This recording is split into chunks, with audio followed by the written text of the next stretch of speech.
Hello， 大家好，我是钓人木木。本期来分享一个四本钩的制作方法。这种四本钩呢，不仅可以抵钓大鱼，也可以浮钓鲢鳙。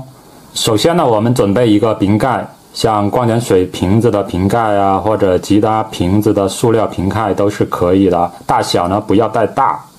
然后呢，准备一根铁丝或者缝衣服用的缝衣针。接下来呢，我们就把火点着。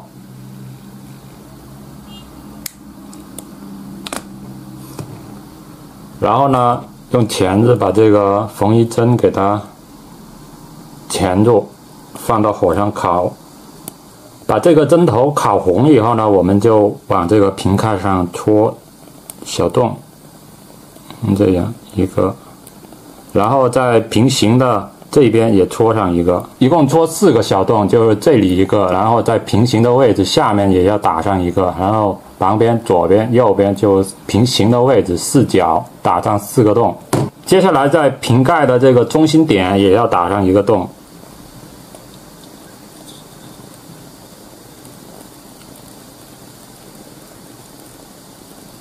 那这样就可以了。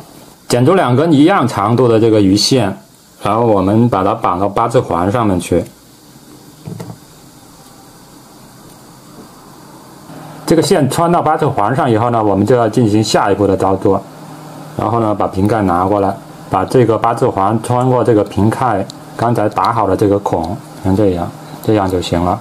然后呢，就开始把下面这4条鱼线，然后分别的放到这个我们在旁边打好的这个小孔上。现在呢，每条鱼线都分开穿过了自己的小孔，就是瓶盖上的小孔，也就是一个萝卜一个坑，都穿过了自己那个坑里。接下来呢，我们就要在这个鱼线上绑上鱼钩。绑鱼钩的方法呢，可以用老鼠周筋的这种绑法，然后把这个线对折，放到这个钩柄上，然后抓住再绕圈，绕个5、6圈或者7、8圈就可以了。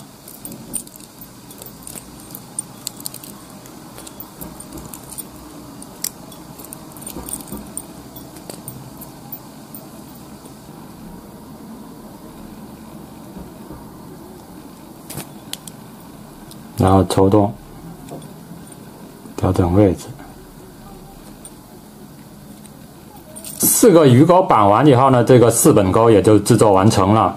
这种钩的原理跟爆炸钩是一样的，不过爆炸钩是鱼钩都是卷在一起的，像浮钓鲢鳙的时候，还是用这个4本钩比爆炸钩好使。好，本期视频咱就分享到这里，下期见，拜拜。